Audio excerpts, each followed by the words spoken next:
Glória a Deus. Aleluias. Deixa eu verificar antes se está com áudio. Aqui a transmissão.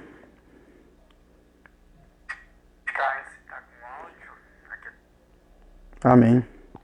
Paz do Senhor para todos. Amém, amados? Que Deus abençoe grandiosamente os irmãos que têm estado conosco sempre em nossos momentos de ensino da Palavra de Deus. Temos sempre crescido na graça e no conhecimento de Cristo através desses dias, né? Nosso momento de ensino, ele começa todas as sextas, a partir das 18h30, aqui na página do Facebook da nossa igreja, Igreja da Multiforme Graça de Deus. É uma alegria poder estar com os irmãos e dar continuidade ao nosso assunto. Nós estamos tratando de uma maratona apocalíptica, onde nós estamos trazendo a interpretação do livro do Apocalipse por inteiro, né, desde aí do primeiro capítulo até o último capítulo, até o último versículo. E nós iniciamos na semana passada falando das cartas às 7 igrejas da Ásia. Nós falamos sobre a igreja de Éfeso, né, a epístola à igreja de Éfeso. Falamos sobre a carta à igreja de Esmirna. E agora nós vamos falar sobre a igreja de Pérgamo. E se der tempo, com certeza vai dar, nós vamos falar ainda sobre a igreja de Tiatira. Vamos estar fazendo uma leitura, amados, ela é um pouco extensa, mas é a carta à igreja de Pérgamo. Está lá em Apocalipse, capítulo 12, até o verso de número 17, que diz assim: E ao anjo da igreja que está em Pérgamo escreve: Isto diz aquele que tem a espada aguda de 2 fios. Conheço as tuas obras e onde habitas, que é onde está o trono de Satanás. E retens o meu nome e não negaste a minha fé, ainda nos dias de Antipas, minha fiel testemunha, o qual foi morto entre vós, onde Satanás habita. Mas algumas poucas coisas tenho contra ti, porque tens lá os que seguem a doutrina de Balaão, o qual ensinava Balaque a lançar tropeços diante dos filhos de Israel, para que comessem dos sacrifícios da idolatria e fornicassem. Assim tens também os que seguem a doutrina dos nicolaítas, o que eu odeio. Arrepende-te, pois, quando não em breve virei a ti, e contra eles batalharei com a espada da minha boca. Quem tem ouvidos ouça o que o Espírito diz às igrejas. Ao que vencer darei eu a comer do maná escondido, e dar-lhe-ei uma pedra branca, e na pedra um novo nome escrito, o qual ninguém conhece senão aquele que o recebe. Esta é a carta à igreja de Pérgamo. Agora vamos tratar de verso por verso para entendermos o que essa carta aqui estava querendo dizer para a igreja da época, tá ok? Bom, o texto, então, o verso aqui, ele se inicia com o verso de número 12, né? Que diz assim: E ao anjo da igreja que está em Pérgamo escreve: Isto diz aquele que tem espada aguda de 2 fios. Note que aqui a escrita ela está seguindo o padrão. Como para a igreja de Éfeso, como para a igreja de Esmirna, houve uma identificação daquele que estava falando, do autor da carta, né? Aqui também há uma identificação. E essa identificação é aquele que tem a espada aguda de 2 fios, uma referência ao próprio Jesus Cristo. Então, Jesus está deixando bem claro quem está escrevendo, quem está trazendo essa carta até vocês, essas palavras, sou eu, é o próprio Jesus Cristo, tá ok? Verso de número... tem então uma referência que eu anotei aqui, que é lá em Apocalipse capítulo 1, verso de número 16, né? Que nós já passamos por ele, né? E ele tinha na sua destra 7 estrelas, e da sua boca saía uma aguda espada de 2 fios. Então note, a mesma espada de 2 fios que é apresentada aqui no verso de número 12. Então ele está deixando bem claro que aquele que deu a revelação para João desde o início lá é ele mesmo que está aqui falando essas palavras aqui, que era direcionada à igreja de Pérgamo, tá ok? Vamos ler o verso de número 13, né? Até interessante, porque, como eu disse, e eu já vou repetindo, né? Ou como eu vou repetir durante todo o ensino, é que a gente tem que lembrar que o livro do Apocalipse foi escrito por um povo diferente, uma cultura diferente, uma época diferente. Então eu disse isso, vou repetir ao longo de toda essa maratona. Para interpretarmos o livro do Apocalipse com mais exatidão, nós temos que entrar na cultura deles, na época deles, senão a gente não vai conseguir entender aquilo que o livro está querendo dizer, tá? E quando Jesus ele fala que a espada, né, que sai da boca dele e tal, essa, para a igreja de Pérgamo, essa era uma referência bastante palpável, porque ali em Pérgamo existia o governador que residia ali naquela época, onde ele exercia uma autoridade de condenação à morte, né, e também de livramento. E esse exercício era comumente chamado entre todos ali, né, na época, de espada da justiça. Então, esta função, este ato do governador da época era chamado de espada da justiça. Aí vem o próprio Jesus e diz que ele é aquele que tem a espada aguda de dois fios. Então, note que essa referência caiu apropriadamente para Pérgamo entender do que se tratava essa espada de dois fios que sai da boca do Senhor Jesus aqui, tá bom? Verso de número 13. Ó, conheço as tuas obras e onde habitas, que é... Conheço as tuas obras e onde habitas, que é onde está o trono de Satanás. E retens o meu nome e não negaste a minha fé. Ainda nos dias de Antipas, minha fiel testemunha, o qual foi morto entre vós, onde Satanás habita. Verso de número 13 que nós lemos. Ó, conheça as tuas obras e onde habitas, que é onde está o trono de Satanás.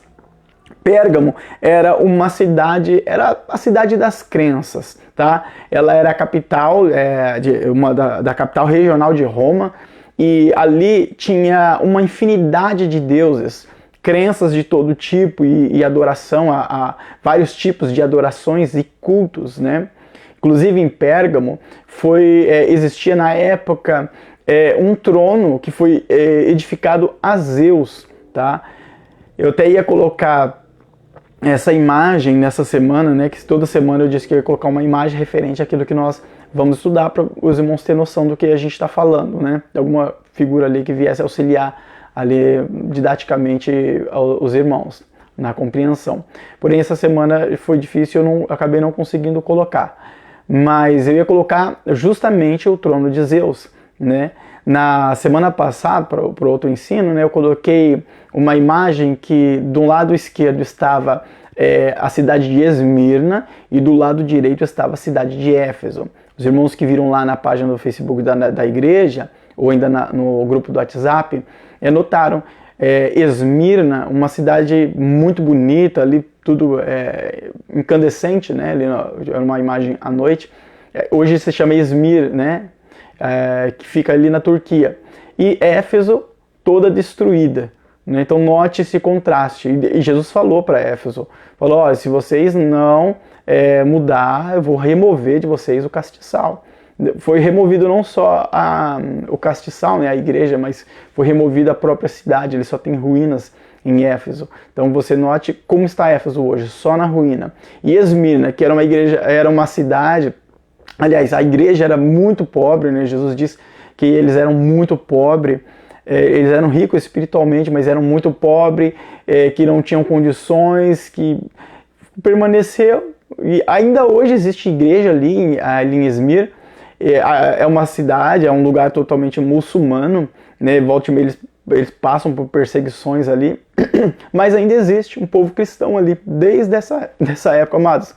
A voz está falhando um pouco por causa da garganta, então eu vou tomar água um pouco, tá bom? Então ali existe ainda um povo cristão ainda hoje lá. E Éfeso totalmente em ruína, né? Note que a palavra do Senhor, ali a autoridade, a espada que sai da boca do Senhor, ele com autoridade cumpriu aquilo que foi escrito. E eu ia colocar para essa semana a imagem ali do trono de Zeus. Então quando aqui diz assim, que onde habitas, que é onde está o trono de Satanás, é uma referência ao trono de Zeus. Hoje o trono de Zeus ele está em Berlim, um museu em Berlim, tem ali uma reconstrução para ver como é que era, e é algo gigantesco, é algo muito, muito grande. E este trono que estava ali em Pérgamo, né, o Senhor Jesus ele chama aqui de trono de Satanás, porque eles adoravam a Zeus, adoravam ali aquela idolatria, como todas as demais idolatrias ali, tá bom? Então, e retens o meu nome, e não negaste a minha fé, ainda nos dias de Antipas, minha fiel testemunha, o qual foi morto entre vós, onde Satanás habita. Antipas, quem foi Antipas? Segundo a história, os historiadores, a Bíblia não vai falar quem foi Antipas, mas Antipas, ele foi um mártir que morreu ali em Pérgamo no ano 95, mais ou menos ali antes de Cristo, no ano 92 mais ou menos antes de Cristo, depois de Cristo, né, perdão, mais ou menos 5 anos antes de João receber o Apocalipse ali. E crê-se que este Antipas, ele era o atual pastor da época ali em Pérgamo, né? Ele foi martirizado, tá? Posteriormente outro líder tomou o seu lugar. Na época de João já era outro líder. A Bíblia e a história não fala quem é que liderava, qual era o líder ali que recebeu essa carta, no caso. Mas Antipas, então, era alguém ali da igreja de Pérgamo, provavelmente a liderança ali, o pastor da igreja de Pérgamo, na época em que foi martirizado, tá? Então, quando fala aqui sobre Antipas, minha fiel testemunha, o qual foi morto entre vós, onde Satanás habita, está falando deste Antipas, desse mártire. Simeão Metafrastes, que foi um escritor grego dos anos 900 depois de Cristo, ele escreveu dizendo que este Antipas, ele foi morto da seguinte maneira: colocaram ele dentro de um boi feito de bronze e aqueceram o boi até ficar vermelho, né, de tão quente que ele ficou. Ou seja, Antipas ele morreu cozido, literalmente, dentro deste boi. Essa foi a forma de morte ali, de martírio a este pastor, tá? A Antipas. Verso de número 14.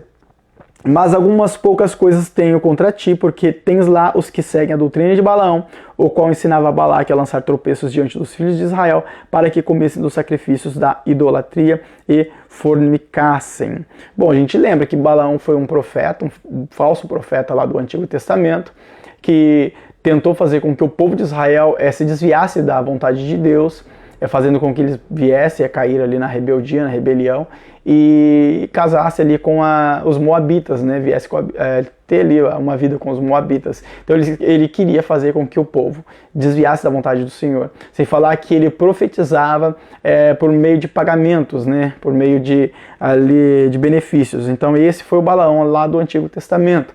E aqui o próprio Jesus está dizendo que existia quem seguia essa doutrina. Então existiam pessoas ali que disseminavam a doutrina dessa natureza, tá? Para fazer com que o povo se desviasse ali da vontade do Senhor, se desviasse ali do cristianismo, tá ok? Então essa é a doutrina de Balaão. E o texto ainda continua, né? Lá no verso de número 15, dizendo assim: assim tens também os que seguem a doutrina dos nicolaítas, os qual eu odeio. Sobre os nicolaítas nós já falamos anteriormente, né? Então não vamos ser redundantes aqui. Então ensinos atrás a gente falou, foi no ensino anterior, né? Nós falamos já na sexta passada sobre os nicolaítas, né? A maneira como eles agiam ali, e é o que dá a base hoje para o que nós conhecemos como gnosticismo, né? 16, verso 16. Arrepende-te, pois, quando não, em breve virei a ti, e contra eles batalharei com a espada da minha boca. Outra referência à espada, a palavra de Deus. Já falamos sobre isso também nessa mesma carta aqui, sobre a espada, tá? Verso 17. Quem tem ouvidos, ouça o que o Espírito diz às igrejas. Ao que vencer, darei de comer o maná escondido, e dar-lhe uma pedra branca, e na pedra um novo nome escrito, o qual ninguém conhece senão aquele que o recebe. Quem tem ouvidos, ouça o que o Espírito diz às igrejas. Nós já falamos sobre isso também. Os irmãos já sabem que essa é uma referência aonde aqui está chamando a atenção das pessoas que estão ouvindo ali ou lendo nesse caso, tá? Já falamos sobre isso também em ensinos anteriores. Ao que vencer, darei eu a comer do maná escondido. O texto diz: darei eu de comer do maná escondido. Não existe nada, nenhuma referência na Bíblia inteira sobre suposto maná escondido, não tem na Bíblia. O único maná escondido que nós vemos nas Sagradas Escrituras é a porção de maná que foi colocado dentro da arca. A arca desapareceu, tá? Então, ali dentro da arca tem uma porção do maná, tem a vara de Arão que floresceu e as tábuas da lei.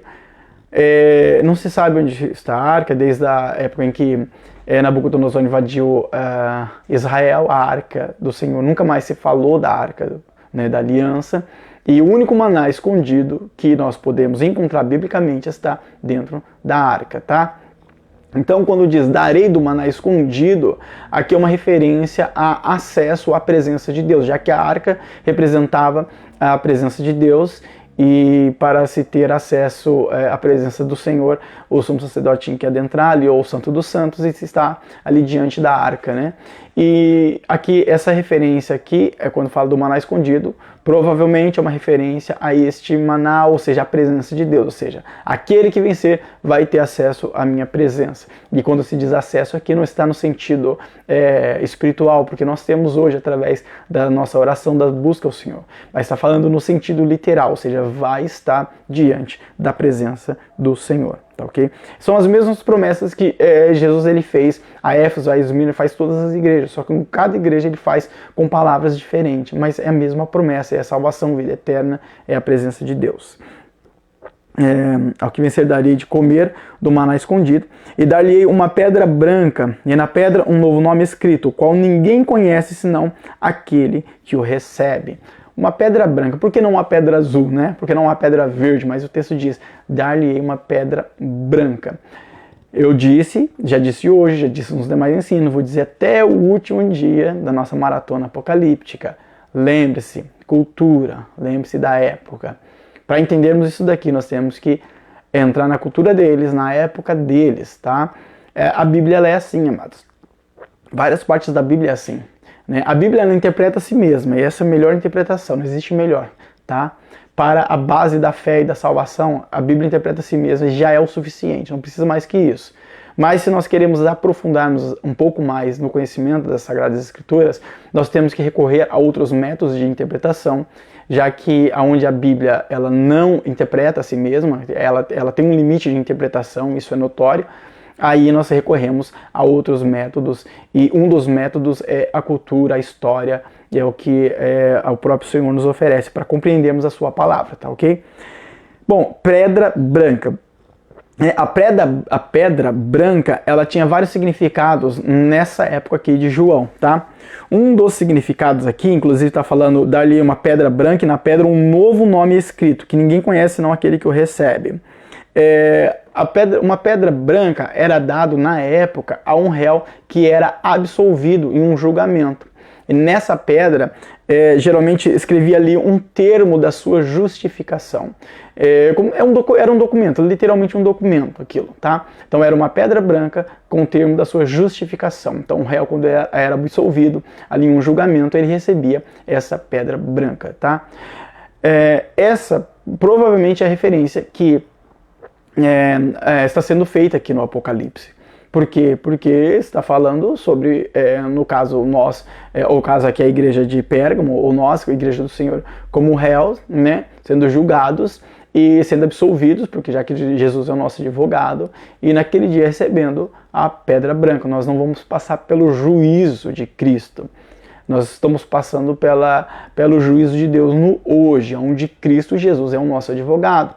Mas naquele dia Jesus ele é juiz, aí não existe mais advogado, né? Nós não passaremos por esse juízo. Então nós temos hoje Cristo como nosso advogado. E essa pedra branca é aí um documento que é dado a um réu que era absolvido na época, tá? A pedra branca ela tem outros tipos de significados para a época. Por exemplo, um escravo que era liberto, ele recebia uma pedra branca como um documento ali que comprovasse que ele foi liberto. Então, se alguém encontrasse o escravo, você é escravo, você se rebelou, saiu, fugiu, vou levar você de novo para o seu senhor. Opa, tem uma pedra branca aqui que é o documento que prova que eu fui liberto, tá? Por exemplo, tá?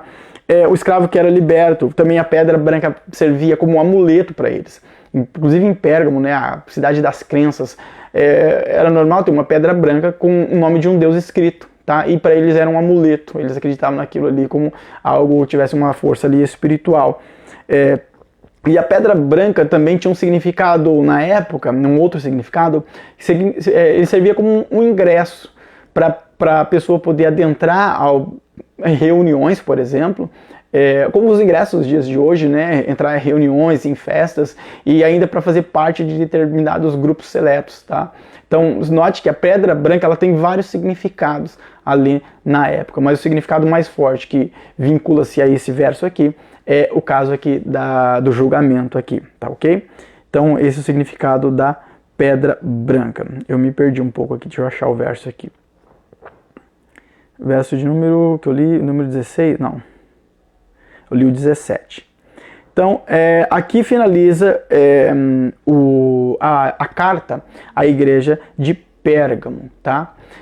Vamos então agora à carta à igreja de Tiatira. A carta à igreja de Tiatira, ela está escrita em Apocalipse capítulo 2, verso de número 18 ao verso de número 19. Terminou a carta a Pérgamo, começa a carta a Tiatira. A leitura é um pouco extensa, amados, mas é necessário que nós façamos a leitura para darmos continuidade na nossa maratona aqui, tá bom? Ó. E ao anjo da igreja de Tiatira escreve: Isso diz o Filho de Deus, que tem seus olhos como chamas de fogo e os pés semelhantes a latão reluzente. Eu conheço as tuas obras, o teu amor, o teu serviço e a tua fé e a tua paciência que tens, e que as tuas últimas obras são mais do que as primeiras. Mas algumas poucas coisas tenho contra ti, que deixaste de Jezabel, mulher que se diz profetiza, ensinar e enganar os meus servos, para que forniquem e comam do sacrifício da idolatria. E dei-lhe tempo para que se arrependesse da sua fornicação, e não se arrependeu. Eis que eu porei uma cama, e sobre os que adulteram com ela virá grande tribulação, se não se arrependerem das suas obras. E ferirei de morte os seus filhos, e todas as igrejas saberão que eu sou aquele que sonda os rins e os corações, e darei a cada um de vós segundo as vossas obras. Mas eu vos digo a vós e aos restantes que estão em Tiatira, a todos quantos não têm essa doutrina e não conhecem, como dizem, as profundezas de Satanás, que outra carga não vos porei. Mas o que tendes retende até que eu venha. E ao que vencer, guarda e guardar até o fim as minhas obras, eu lhe darei poder sobre as nações, e com vara de ferro as regerá, e serão quebradas como vasos do oleiro, como também recebi de meu Pai. E dali a estrela da manhã. Quem tem ouvidos, ouça o que o Espírito diz às igrejas. O texto começa aqui no verso de número 18, dizendo: Ao anjo da igreja de Tiatira escreve: Isso diz o Filho de Deus, que tem seus olhos como chamas de fogo e os pés semelhantes ao latão reluzente. Referência lá Apocalipse capítulo 2, verso de número 19. Referência lá Apocalipse capítulo 1, verso de número 14 ao 15. Novamente, Jesus se identificando a uma das igrejas. Como eu disse, esse é um padrão. Como ele faz com a igreja de Éfeso, ele faz com a igreja de Esmirna, ele faz com a igreja de Pérgamo, aqui ele está fazendo com a igreja de Tiatira. Ele está se identificando como o próprio Cristo, tá ok? O verso de número 19. E eu conheço as tuas obras, o teu amor e o teu serviço, e a tua fé e a tua paciência que tens, e que as tuas últimas obras são mais do que as primeiras. Aqui, este verso, ele não há necessidade de interpretação. Ele é de caráter informativo. Jesus está deixando bem claro à igreja de Tiatira: eu conheço vocês, eu sei sobre o que vocês fazem, o que vocês estão vivendo, eu conheço. É de caráter informativo, para que a igreja de Tiatira saiba que Cristo Jesus conhece eles, conhece as obras, que ele está por perto. Não tem nada de tão profundo aqui para se interpretar, tá ok? Verso número 20. Mas algumas poucas coisas tenho contra ti, que deixas Jezabel, mulher que se diz profetiza, ensinar e enganar os meus servos, para que forniquem como dos sacrifícios da idolatria. Nessa época, aqui em Tiatira, tinha uma crença que as mulheres, né, muitas das profetisas que existiam ali, elas tinham o poder de falar com Apolo, que era filho de Zeus. E através disso ela passava mensagens de Apolo, de Zeus, né, para o povo ali, para as pessoas ali que seguiam e adoravam essas divindades, tá? Então era uma crença ali, tinha uma crença ali muito forte na questão de profetisa, da mulher profetizar, tá? Neste caso aqui em Tiatira, existia uma mulher, onde o texto vai chamar de Jezabel, que praticava tinha esse ato, né, religioso, o qual o Senhor aqui deixa bem claro que ele não concordava, que fazia com que o povo se desviasse da presença de Deus. O texto ele não fala se essa mulher estava dentro da igreja, fazia parte, era membro ali ferrenho, ou se era alguém que estava entrando ou influenciando a igreja de fora, ali externamente. O texto não fala disso, tá ok? Mas nós sabemos que existia ali uma profetisa que fazia coisas que estava em desacordo com a vontade do Senhor. E isso o texto ele deixa bem claro, tá ok? E dele, verso 21, né? E dele tempo para que se arrependesse da sua fornicação, e não se arrependeu. Isso está no sentido literal, tá? Ali na igreja de Tiatira tinham pessoas que serviam a Deus, né? E é óbvio, né, que o texto aqui é claro, deu tempo, ou seja, a pessoa recebeu uma mensagem ali da igreja, dos irmãos, talvez de um profeta, do próprio pastor ali, mas o texto diz, não se arrependeu. Deu tempo, mas não se arrependeu. Aí cai para o verso de número 22. E eis que, porém, numa cama, e sobre os que adulteram com ela virá grande tribulação, se não se arrependerem das suas obras. Aqui está sendo feito um jogo de palavras, porque a cama, está falando o quê? A mesma cama que é utilizada para adultério, até porque nessa época tinha ali como forma de culto o relacionamento sexual, tá? Então os relacionamentos sexuais ali ilícitos era culto aos deuses. E aqui o texto fala, porém numa cama, ou seja, a mesma cama que era utilizada para adultério, agora seria utilizada para julgamento. E diz, porém, numa cama. Se você procurar este verso dentro do grego original, você vai entender que está falando sobre enfermidade, literalmente sobre enfermidade. Essa profetisa, ela cairia enferma e passaria ali por tribulação. Não só a profetisa, como também aqueles que seguiam ela, né? Vamos ver aqui o verso de número 23. E ferirei de morte seus filhos, e todas as igrejas saberão que eu sou aquele que sonda os rins e os corações, e darei a cada um de vós segundo as vossas obras. Ferirei de morte seus filhos, não está falando que a profetisa tinha filhos, e que esses filhos seriam feridos, não. São os seguidores dela, entendeu? Então ferirei de morte seus filhos, ferirei os seguidores dessa profetisa, da profetisa chamada aqui, intitulada de Jezabel. Vamos lembrar que Jezabel, lá no Antigo Testamento, foi uma mulher que queria fazer com que o povo de Israel deixasse ali da religião judaica e partisse para uma outra religião, né, que adorassem a Baal.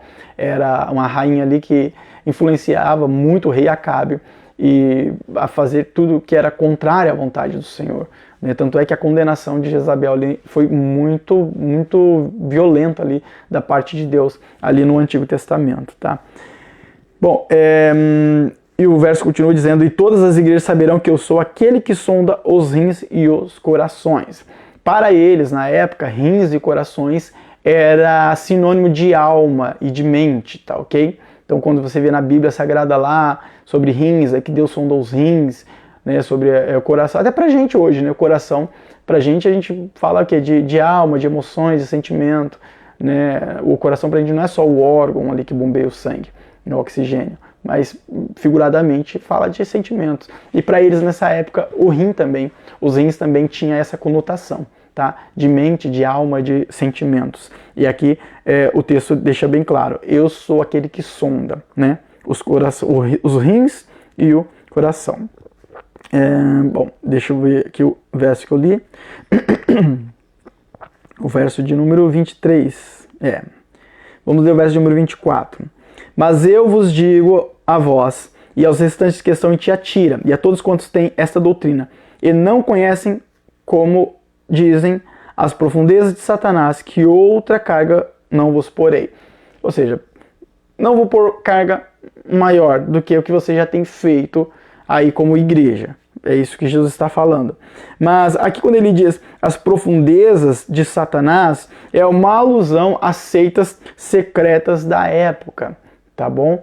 Então está falando justamente desses tipos das religiões que existia ali em Tiatira. 25. Amados, para entendermos melhor o restante dos versos aqui, nós lemos agora o verso número 24, tá? Para nós entendermos melhor, tem agora 25, 26, 27 e 28.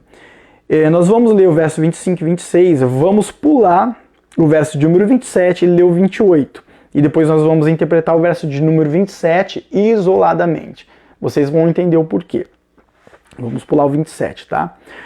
Mas o que tendes retende até que eu venha, e ao que vencer e guardar até o fim as minhas obras, eu darei poder sobre as nações. Vamos pular o 27 por 28. E dar-lhe-ei a estrela da manhã. O que é isso? Dar-lhe-ei a estrela da manhã.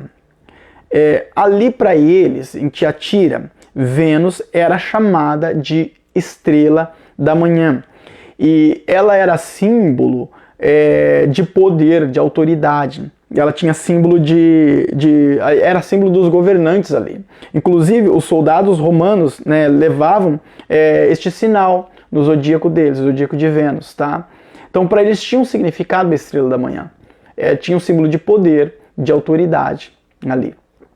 Aí Jesus vem e diz: e ao que vencer, guardar até o fim as minhas obras, eu lhe darei poder sobre as nações e dar-lhe a estrela da manhã. Então a estrela da manhã já é uma referência ao verso de número 26, que ele está deixando bem claro: darei poder sobre as nações. O que é esse poder sobre as nações? Nós vamos estudar isso mais à frente, mas a igreja de Cristo vai reinar com Cristo no milênio, tá? Nós vamos reger as nações, tá bom? Isso nós vamos estudar mais à frente. Então aqui já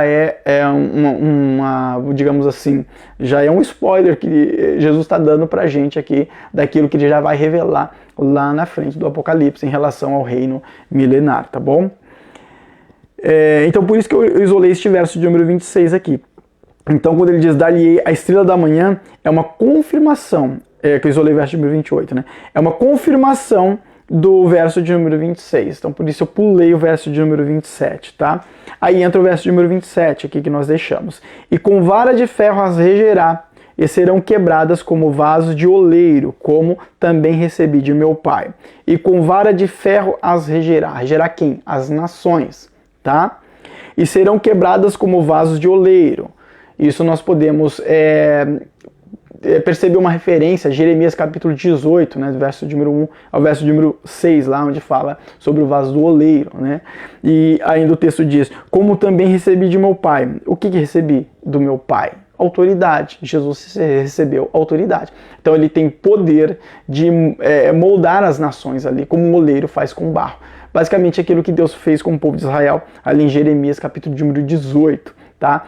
E a igreja do Senhor, ela vai ter este poder de reger as nações com vara de ferro. A mesma autoridade que Cristo exercerá sobre as nações, a igreja de Cristo também exercerá, terá o mesmo poder e a mesma autoridade que é dada por Cristo. E aqui diz reger com vara de ferro, né? Então, aqui termina, né?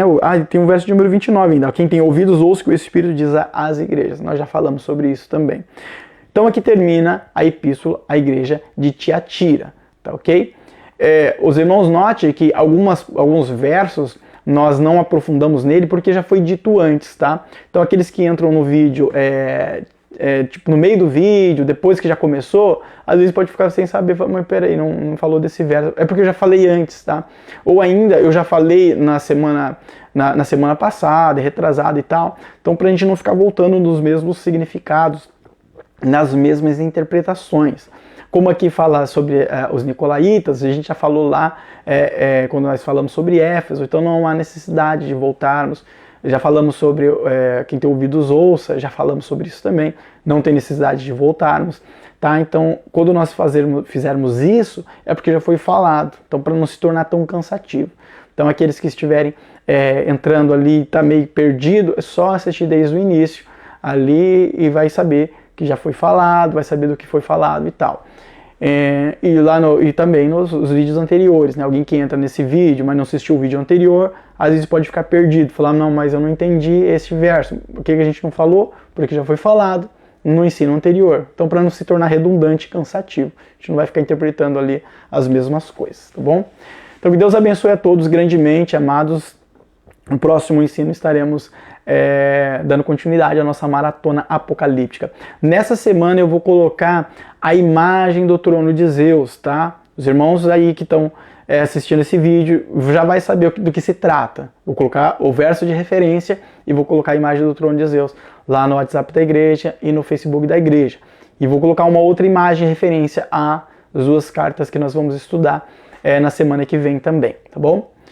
Senhor Jesus, obrigado por tudo, abençoe cada vida, cada alma, cada família. Ó Pai, abençoe grandemente. Continue nos dando entendimento, sabedoria da Tua palavra, Pai, nos ensinando, para que possamos, Senhor, fortalecer-nos no Teu poder, na Tua força, na Tua graça. Ó Senhor, espiritualmente estarmos firmes diante de Ti. Senhor, nos ajude, Pai. Precisamos de Ti. Derrama da Tua graça, Senhor. E livra-nos de todo mal, Senhor. Nos guarde e nos protege de toda a obra satânica, Deus. Abençoe cada vida, cada família nessa noite, nesse momento. Que a graça de nosso Senhor Salvador Jesus Cristo, o amor de nosso Deus, nosso eterno Pai, a comunhão e a consolação do Espírito Santo, seja em cada coração, que nós possamos dizer juntos amém, em nome de Jesus. Que Deus abençoe a todos, irmãos, em nome de Jesus. Fique na paz.